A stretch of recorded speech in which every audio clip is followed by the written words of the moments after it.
மறைந்து போகிற அந்த சராசரியை உடைத்து தனக்கு பின்னால் தன்னை நிறுவுவதற்கு, தன் வாழ்க்கையை சொல்லுவதற்கு ஒரு நூலை வெளியிட வேண்டும் என்ற நினைத்த அந்த எண்ணம் இருக்கிறது இல்லையா? பெரியாரை பற்றி சொல்லுவார்கள் அல்ல, பெண்களின் கைகளில் இருக்கின்ற கரண்டியை பறித்துவிட்டு அவர்களிடம் புத்தகத்தை கொடுங்கள். அந்த முற்போக்கு சிந்தனை தான் சுபத்ரா போன்றவர்களை இன்று கவிதை நூலை வெளியிடும் அளவிற்கு முன்னிறுத்தி இருக்கிறது. 2000 ஆண்டுகளுக்கு முன்னால் 30க்கும் மேற்பட்ட பெண்பால் புலவர்கள் கொண்ட தமிழ் நம்முடைய தமிழ். இடையிலே வேண்டுமானால் அடுப்பூதும் பெண்களுக்கு படிப்பதற்கு என்ற ஒரு சங்கடமான நிலை வந்திருக்கலாம். ஆனால் அதை தாண்டி எத்தனையோ தடைகளை தாண்டி பெண்கள் தங்களை நிரூபித்துக் கொண்டே இருக்கிறார்கள். அதனால்தான் பாரதி கூட பட்டங்கள் ஆழ்வதும் சட்டங்கள் செய்வதும் பாரினில் பெண்கள் நடத்த வந்தோம் என்று சொன்னான். அந்த புதுமை பெண்களின் வரிசையில் கவிதை நூலை வெளியிட்டு, அது ரொம்ப முக்கியம். அகடி பதிப்பகம் ஐயா வச்சிருக்கிறாங்க. மனமு வந்து துணிவோடு தமிழ் கவிதைகளை வெளியிடுகிறார்கள். அதற்கே தமிழ் உங்களுக்கு கடமைப்பட்டிருக்கிறது.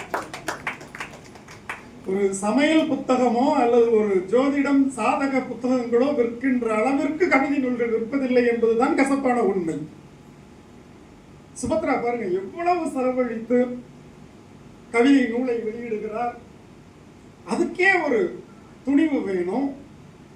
துணிவை விட தமிழ் ஆர்வம், அவரிடத்திலே இருக்கின்ற தமிழ் பற்று, அந்த உந்துதல், அதை நாம் பாராட்டியே ஆக வேண்டும். இப்படி ஒரு கவிதை நூலை வெளியிடுவது என்று சொன்னால் இயற்கையாகவே அது ஒரு கவிதைங்கிறது ஒரு தனித்துறை, எல்லாருக்கும் அது வராது. மதுவை அருந்திவிட்டால் கண்ணதாசன் போல கவிதை வந்து விடுமா என்று முயன்றவர்கள் எல்லாம் வாந்தி எடுத்து மடங்கி இருக்கிறார்கள். கவிதை வராதில்லை எல்லாருக்கும். அவள் அழகா இல்லை, அதனால் தங்கையாகிவிட்டால் இன்னைக்கு கவிதை நினைச்சு எழுதுறவங்க எல்லாம் நிறைய பேர் இருக்காங்க. ஆனால் செறிவான கவிதைகளை எழுதுவதற்கு அதற்கென்று தனி சிந்தனை, அதற்கென்று தனியான பார்வை, அது வேண்டும்ல. எத்தனையோ இலக்கிய வடிவங்கள் இருக்கு, கதை, கட்டுரை, நாடகம், அந்த மாதிரி எத்தனையோ வடிவங்கள் இருக்கு. கவிதையினுடைய சிறப்பு என்னன்னா சுருக்கமான சொற்கள்ல செறிவா சொல்லிட முடியுங்கிறது தான். இந்திய சுதந்திரம் அப்படின்னு சொன்னா எத்தனையோ கட்டுரைகள் எழுதப்பட்டிருக்கின்றன, எத்தனையோ பேச்சுக்கள் மேடையில பேசப்பட்டிருக்கின்றன, எத்தனையோ நூல்கள் எழுதப்பட்டிருக்கின்றன. இரவிலே வாங்கினோம் இன்னும் விடியவே இல்லைன்னு ஒருத்தர் எழுதுனா பாத்தீங்களா சுதந்திரத்தை பத்தி. பூட்டுகள் அப்படியே இருக்கின்றன, சாவிகள் தான் கைமாறி இருக்கின்றன, அப்படி ஒருத்தன் எழுதினான்ல. ஏன் நம்ம வைரமுத்துவே இந்திய சுதந்திரம் பத்தி எழுதினார். ஒருவன் பட்டு வேட்டி பற்றிய கனவில் இருந்த போது அவன் கட்டி இருந்த கோவணம் களவாடப்பட்டது. அப்ப சுருக்கமா ஒரு செய்தியை சொல்ல முடியுதுல்ல. ஐயா கூட, முருகேஷ் ஐயா கூட சாலைகளில் இருக்கிற குழிகளை பார்த்துவிட்டு எவரை புதைக்க என்று ஒரு கேள்வி கேட்டார்.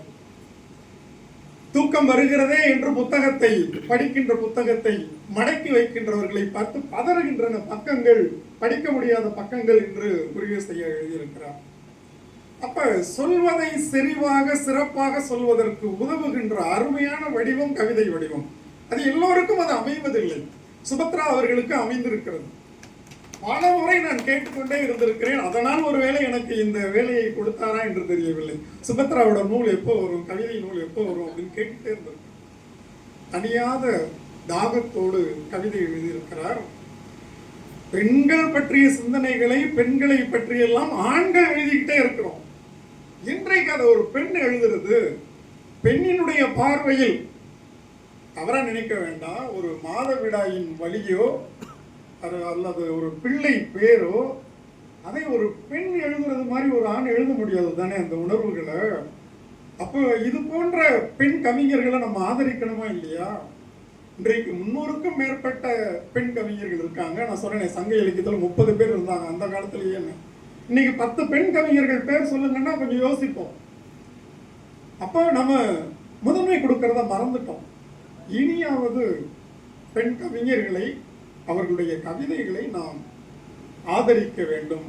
பெண்கள் முன்ன வரணும். ஒரு வளர்ந்த சமுதாயம் வளர்கின்ற சமுதாயம் என்று சொன்னால் என்ன பொருள் என்று சொன்னால், அங்கே பெண்கள் எந்த அளவிற்கு படித்திருக்கிறார்கள், அவர்கள் எந்த அளவிற்கு வளர்ந்திருக்கிறார்கள், அவர்களுடைய சுய சிந்தனை எப்படி இருக்கிறது, அந்த சிந்தனையை செயல்படுத்துவதற்கு சமூகம் அனுமதிக்கிறதா, இதெல்லாம் தானே முதன்மை.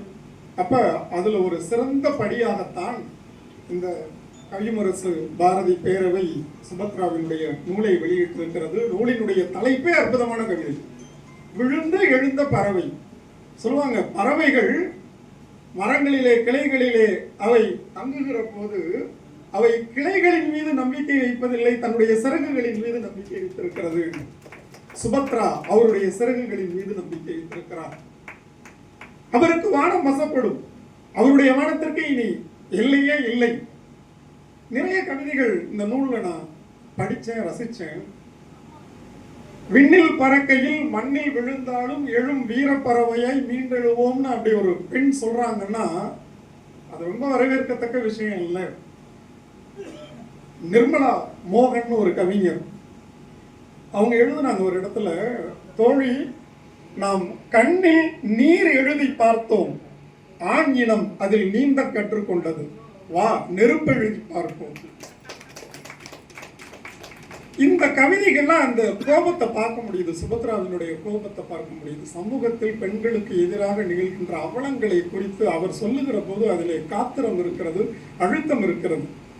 தொடக்க கவிதைகள்லேயே பார்த்தீங்கன்னா புத்தகத்தை பற்றி எழுதியிருக்காங்க, காகித கடல்னு. புத்தகம் என்பது நெருங்க தொடுத்த காகிதங்களின் நெடுக வீசும் மனம். பியூட்டிஃபுல், என்ன அற்புதமான சிந்தனை பாருங்களேன். புத்தகம் என்பது நெருங்க தொடுத்த காகிதங்களில், அந்த தொடுத்த காகிதம்ங்கிறது ரொம்ப அற்புதமான சொல்லாட்சி, டிக்ஷன். தொடுத்த காகிதங்களில் நெடுக வீசும் மனமா, நெடுக வீசும் மனம், அற்புதம். ஒரு நூல் என்பது ஒரு பக்கத்துல சுவைங்கனை பிடித்து இழுத்து அடுத்த பக்கத்துல சோதிச்சிடக்கூடாது. அப்ப நெடுக வீசும் மனம்ங்கிறது அருமையான சொல்லாட்சி. காதலை பாடாதவன் கவிஞன் இல்லை, காதலை பாடாதவன் கவிஞன் இல்லை, காதல் செய்யாதவனும் கவிஞன் இல்லை. இல்ல மனிதனே இல்லை. அழகு அழகு, கைதட்டுங்க எல்லாரும். காதலினால் காதல் செய்வோம். காதல் திருமணமா? காதல் அருமை. காதல் என்றதும் கால் அழுத்தி விட்டு ஒத்தடம் தருகிறது நரைப்பருவம். அற்புதமான வரிகள்ங்க. கண்ணதாசன் நினைக்கிறேன், நீங்க தவறா இருந்த திருத்துங்க. முழுமை பெற்ற காதல் என்றால் முதுமை வரை கூட வரும்னு எழுதியிருப்பாரு. இவங்க எழுதுறாங்க, காதல் என்பது கால் அழுத்தி விட்டு ஒத்தடம் தரக்கூடிய நரைப்பருவம். அப்படிப்பட்ட காதல் தானே உண்மையான காதல். இன்னைக்கு இருக்கிற இன்ஸ்டன்ட் காதலா காதல், இன்ஸ்டாகிராம்ல வர்றதா காதல்? அருமையா எழுதியிருக்கிறாங்க. ஆகாயத்தில் ஏதோ ஒரு பறவையை பிரிந்து தன்னைத்தானே தாளாட்டி விடும் ஒரு இறகின் முதிர்ச்சி. பிரமிழ் எழுதியிருப்பாரு, காற்றிலிருந்து சிறகிலிருந்து பிரிந்த இறகு ஒன்று தன்னுடைய வாழ்க்கையை தான் எழுதி செல்கிறதுங்கிற மாதிரி எழுதியிருப்பாரு. ரொம்ப அற்புதமா. ஆகாயத்தில் ஏதோ ஒரு பறவையை பிரிந்து தன்னைத்தானே தாளாட்டி விடுகின்ற ஒரு இறகினுடைய முதிர்ச்சின்னு எழுதியிருக்கிறாங்க. எதை? பிரிவை. இலையிலிருந்து அல்ல கிளையிலிருந்து அல்லது மரத்திலிருந்து சத்தம் இல்லாமல் உதிர்கின்ற ஒன்றை போல, அது இறகா இருக்கலாம், பூவா இருக்கலாம். பிரிவு என்பது அப்படி நிகழ வேண்டும் என்று எழுதியிருக்கிறார். தமிழ் பற்றி அவங்க ஒரு இடத்துல எழுதியிருந்தாங்க, இன்று வரை நின்று பேசும் தமிழ் அழகுன்னு. கம்பராமாயணத்துல கம்பர் சொல்லியிருப்பார், என்றும் உள்ள தென் தமிழ் இயம்பி இசை கொண்டான்னு கம்பர் எழுதியிருப்பார். என்றும் உள்ள தென் தமிழ்னு. இன்று வரை நின்று பேசும் தமிழ் அழகு. அதை நீங்கள் கவிதையில் சொல்லுகிற போது அது இன்னும் அழகு. சொற்களை பயன்படுத்துற விதம் பாருங்களேன். இமேஜரின்னு இங்கிலீஷ்ல சொல்லுவாங்க, இந்த படிமம்னு தமிழ்ல சொல்றது. சில காட்சிகள் ரொம்ப அழகா சொற்கள்ல வந்திருக்கு. மலட்டு மரக்கிளையில் பனி வெள்ளைப்பூ வைக்கிறது. சிந்தனை பாருங்க, மலட்டு மரக்கிளையில் பனி வெள்ளைப்பூ வைக்கிறதுன்னு எழுதியிருக்காங்க. மலடுன்னு சொன்ன பிறகு அங்கிருந்து உருவாக வாய்ப்பு இல்லை. ஐயோ இப்படி ஆயிடுச்சேன்னு வருத்தப்பட்டு பனி ஒரு பூவை கொண்டு போய் வைக்கிறதா, பனி விழுந்து. அந்த சொல் செட்டு பாருங்களேன், எவ்வளவு கவித்துவம் பாருங்க. இதே அன்போடு இதே அழகியலோடு கவிதை எழுதக்கூடிய இதே சுபத்ரா திவாகரன் அவர்கள் தான் சமுதாயத்தில் நடக்கக்கூடிய கொடுமைகளை, குறிப்பாக பெண் குழந்தைகளுக்கு, பெண்களுக்கு, இவங்களுடைய பார்வையில எந்த ஆணுடைய இணக்கமா நம்மளால பழக முடியல. ஒரு பெண் ஒரு மூன்றாவது ஆள் என்கின்ற போது கொஞ்சம் சந்தேகத்தோடு பார்க்க வேண்டி இருக்கிறது. ஏன்னா விழுந்து எழுந்த பறவையாச்சே. இவங்க எழுதுறாங்க, மொட்டு மலர்களின் ரத்தம் குடித்திடும் வெட்டு கிளிகளை விரட்டுவோம். மொட்டு மலர்களின் ரத்தம் குடித்திடும் வெட்டு கிளிகளை விரட்டுவோம். சிட்டுக்குருவிகளின் இறக்கை உடைத்திடும் சின கழுகுகளை நசுக்குவோம். என்ன ஒரு கம்பீரம் பாருங்களேன். தவறுகளை தட்டி கேட்கின்ற துணிவு ஒவ்வொரு பெண்ணுக்கும் வருகிற போது அந்த சமுதாயத்துல குற்றங்கள் நடக்காது. தவறுகளை தட்டி கேட்கிற போது தன்னுடைய பெயர் வெளியில் அடிபடுமேங்கிற தயக்கத்தினாலதான் பல பெண்கள் அமைதியாக இருக்கிறார்கள். உண்மையிலேயே என்ன விஷயம் அப்படின்னா, இந்த நாட்டில் ஆண்களை விட பெண்களுக்கு சாதகமாக பல சட்டங்கள் இருக்கின்றன. ஆனால் பெரும்பாலும் பெண்கள் அதை பயன்படுத்துவதில்லை. ஏன்னா அதை பயன்படுத்த போய் நம்ம பெயர் வெளியில வரும், நம்ம குடும்பம் தேவையில்லாம பேசப்படும், அதனால தவிர்த்துடுறாங்க. ஆனால் சுபத்ரா திவாகரன் பெண்களுக்கு துணிவை ஊட்டக்கூடிய கவிதையை சொல்லுகிறார். சிறிய மனதில் பெரிய வானம் கூடு கட்டி விடுகிறது. சிறிய மனதில் பெரிய வானம் கூடு கட்டி விடுகிறதா. இவருடைய கவிதையின் நூல் கூட அப்படித்தான். சிறிய கவிதைகளில் பெரிய வாழ்க்கை தன்னை கூடாக உள்ளே வைத்து விடுகிறது. கிளிகள் பறந்த பின்னர் கிளையின் அதிர்வுகள் ஆகிறேன் என்று எழுதுகிறார். இவருடைய கவிதையை படிக்கிற போது அதனுடைய அதிர்வு படிக்கின்ற அத்தனை வாசகருடைய மனத்திலும் இருக்கும். சிறப்பான கவிதைகளை, செறிவான கவிதைகளை, அருமையான சொற்களோடு அழகாக எழுதியிருக்கிறார். நூல்களை வாங்கி படிப்பது உங்கள் ஒவ்வொருவருக்கும் கட்டாயம். தமிழையும், தமிழ் கவிதைகளையும், தமிழர்களையும், தமிழ் சமுதாயத்தையும் வளர்க்க வேண்டும் என்று சொன்னால் இது போன்ற கவிதை நூல்களை காசு கொடுத்து வாங்கி நாம் அவர்களை கௌரவிப்பதோடு நாம் நம்மை கௌரவித்துக் கொள்ள வேண்டும்.